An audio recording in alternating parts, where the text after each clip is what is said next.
Hello everyone and welcome to another video.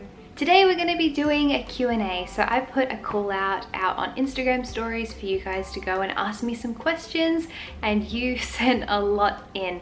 I'm only going to be able to answer a small portion of those questions, otherwise this video would be very long. With this, I'm trying not to repeat the same questions too much so I don't give you repeated answers. A lot of the questions I got asked in this Q&A are questions I've been asked before, so if you're new here and your answer didn't get answered, if you're new here and your question didn't get answered, try checking out one of the other Q&As I've done, because I have done a couple at this point. A couple other questions were like, what are your favorite movies? I also have a video on that too, so please feel free to go check that out. Yeah, without further ado, let's jump in and I can start answering your questions for this Q&A. So what is your favorite food to eat in Japan? So same answer, I friggin' love katsu curry so much. It's my favorite by far. Pretty much katsu curry is like a breaded pork cutlet on Japanese curry, and if you haven't had that before, it's pretty mild. Like, it's not spicy. I'm an absolute baby and I cannot handle spicy food, but that is like my favorite food pretty much. I love it. There's so many desserts and stuff as well that I like I love taiyaki. Taiyaki is pretty much like a pancake in the shape of a fish with custard on the inside. Sometimes it has azuki, so red bean on the inside. Sometimes it has like chocolate, whatever, different flavors. I also love daifuku, which is pretty much mochi. If you don't know what mochi is, it's like beaten glutinous rice, which is beaten down until it's like really sticky and thick, and it becomes a dessert and it's delicious. But it's pretty much that with like different stuff on the inside. So I like the red bean daifuku. I love gyudon, specifically the negi gyudon from I think it's Matsuya. There's like it's basically rice with like thin beef, I think it is, onions, radish, and then like egg, and the egg's like kind of raw, and it makes it like it's really good. It's really good. And yeah, boatloads of other stuff. I adore Japanese food. It's like my favorite part of traveling in Japan is I get to eat so much food, and it makes me very happy. Question number 2, what do you look forward to doing upon your return to Japan? What are you looking forward to? What's the most exciting thing you anticipate in the next trip to Japan? To be quite honest, I'm excited for all of it. Like, literally just being there and seeing what that feels like after not being there for so long, and after coming back to Australia and re-establishing our life here, seeing what it feels like to be back in a place that we thought of as being home for over a year. I am excruciatingly excited for the food. I'm gonna eat so much food. I'm so excited for that. Very excited to be like amongst the nature. I'm excited to go back to Hakone. I'm excited to go to onsen. I'm excited to go to Disneyland and the Ghibli Museum, and like there's gonna be lots and lots of cool stuff. And also I'm just excited to be there and just be traveling again, because traveling is like one of the things that makes me the happiest in the world, and I love traveling. And it's been a very long time since Tyler and I have gone traveling. Like, yes, we lived in Japan, we were on a working holiday technically, blah blah, but we weren't traveling as such, we were living there. So being able to be free and go around and explore places and see new things. We're gonna go to some new places around Osaka we haven't been to before, so I'm very excited for that. Number 3, this is a random one, but how are you enjoying the Untitled Goose Game honk honk? And also, what video games have you been enjoying? I'll answer those two in the same question. I have been loving the Untitled Goose Game. I love it so much. It's so cheeky and it's so funny and fun. To be entirely honest, I think it's maybe priced a little bit high for the hours of gameplay you get. Like with the Untitled Goose Game, I completed the main story in 4 hours. I haven't done the after the story bits yet. Like, there's a few more missions and stuff which I haven't completed yet. But like, just for example, Stardew Valley, I think was like, I spent $20 on Stardew Valley, and I have put like well over 100 hours into that game.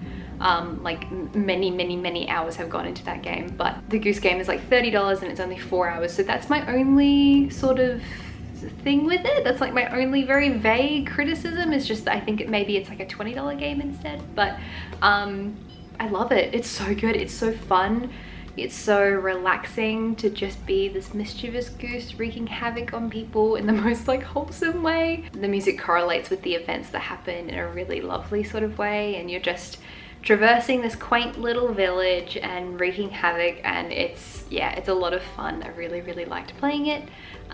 Definitely recommend it if you want something cute and quick to complete. It's very funny. I had a lot of fun playing it, and I'm really looking forward to finishing the last little bits of it. Maybe weirdly specific, but do you like Sudoku? I love Sudoku.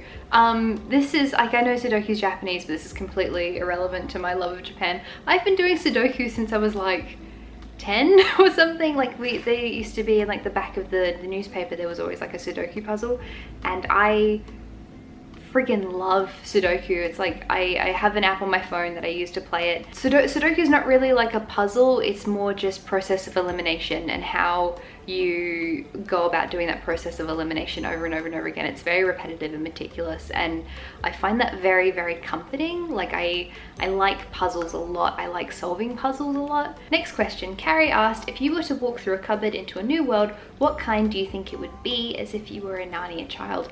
Brilliant question, super duper creative. If you haven't watched Carrie's channel before, she is an amazing YouTuber. I love her so much. She's like really genuinely one of my favorite content creators ever, and her vlogs are just insanely beautiful and charming and well edited, and the music is so thoughtfully put together. If you like my videos, you will absolutely adore her vlogs, so please go check out Cari. She is stunning and brilliant and amazing. I can't say that enough. But back to her question, I don't know, I suppose it depends on what kind of wardrobe it is and where the wardrobe is located. Like, I feel like if I climbed into the back of my wardrobe here, given that it's like we're in a kind of taller apartment building, you might go to somewhere a bit more modern, but if it was a very old cupboard, you might go to somewhere a bit older. If I was speaking about my ideal though, I'd probably want to climb through a cupboard and come out into like a mystical forest with fairies and witches and magic, and that would be like my ideal. Probably an autumnal forest, that'd be cool. Or if we're talking about like ideal scenario, I wouldn't mind going into a cupboard and climbing out into Hogwarts and being a student there, because that would be very cool. Okay, next question, why did you decide to study Japanese? How did you fall in love with Japan actually? And this one, which is Nande Nihongo shitteru n desu ka? Which is, why do you know Japanese? Full disclosure, I had to Google that kanji. I did not know that particular kanji off by heart. The rest of them I did, but that one I did not. Yeah, so me and Japanese. I started studying Japanese when I was 5 years old, because that was the language that was offered at my primary school. That's not to say that I'm good at Japanese or that I've been studying it consistently since I was 5. We didn't learn very much. I learned how to say like yes and no. I learned the colors. I learned how to read hiragana pretty well when I was in primary school, but we didn't go that in depth with it. I then studied Japanese on and off during high school, and I also studied a year of it at university. So while I've been studying Japanese for a really long time, and the language has been in my life since I was a really little kid, absolutely not fluent, not in any way. I can't hold long conversations. I can't read boatloads of kanji. I can read little bits, I can order food, I can have small conversations with people. I can write sentences. I'm much better writing than I am speaking or at listening.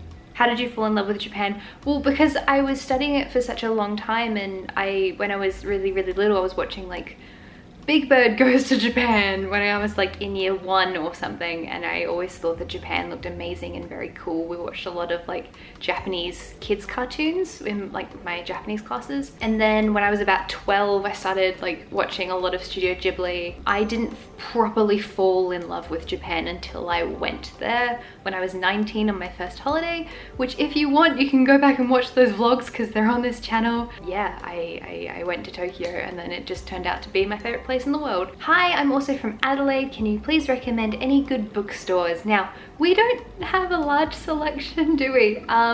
To be quite honest, the bookstore I go to the most is Dymocks, and I know that if you're from Adelaide you already know about Dymocks, but Dimmicks is my happy place and I love it a lot. Aesthetically, my favorite bookstore here is Imprints on Hindley Street, and that it is the most beautiful bookstore. It's very old, like think like dark mahogany shelves and like really lovely independent bookstore. I wish I could give you something really cool and obscure, but I can't. It's Dimmicks and it's Imprints. I live in Japan at the moment and can't afford books. Any suggestions for free resources? Yes, so when I was living in Japan, I was mostly just like buying books on Kindle, but if I had have known about Libby, I definitely would have been using that instead. So Libby is an app that you can use to borrow books as if you would from a library, but it's completely like digital. It's on your phone, it's an app. You just need a library card with a library somewhere in the world. So it doesn't matter that you live in Japan. If you have a library card with your home library, then you can just use that. Otherwise, assuming if you're like actually living in Japan, like you have a Zairyu card, the residence card, you should be fine to sign up for a library because you're paying taxes. Otherwise, there are libraries around Japan and around Tokyo especially, but they don't always have a massive English section. However, just do try to check them out because they do sometimes have very small English sections. You'll probably be able to find some classics and stuff. Next question, how do you save money for traveling? Budgeting is the main thing. For those of you guys who don't know, the first time I went overseas, I was 19. That was a trip that I funded entirely myself and paid for off of my like retail job, stacking shelves and serving really mean people. But yeah, I went overseas when I was 19. That was self-funded. I went overseas again when I was 21, and obviously I moved to Japan. So there's a lot of things that you can do to save up money, but I think the major thing is, and the biggest tip I could possibly have is pay attention to like little purchases. So yes, make a budget, yes, stick to it, yes, be quite critical of the things that you need. I think that's where a lot of people go wrong with saving, is that if you buy coffee out, if you buy lunch out every day, if you buy little things, if you buy something for $10, people don't really see that as being a big purchase, but that stuff really adds up really quickly. And yeah, I think the key to budgeting and saving is to be very aware of how you're spending your money. And the very last question, that project you worked on when you went back to Australia, something like a graphic novel, if you could talk about it again, I'm keen to know the development or anything related. Well, I am still working on that project. So at the moment, I'm working on like a big creative writing project, and then separately I also have a more illustration based thing that I'm working on. The issue has 100% been university. I've been endlessly burnt out and tired, and I haven't had any spare time, and that's meant that both of these things, which are very important to me, have been massively pushed back. So that's really impacted my decision to decide to exit from my degree with a graduate diploma instead of a master's, because I think it's important that I value the things that are actually important to me, like making stuff, because that's what makes me super happy. Yeah, creative writing project, that's kicking along. But the second project, which is more, as I said, illustration based, that's all planned out. I have all the resources I need for that, but at the moment I'm actually getting into the sketching and drawing of that.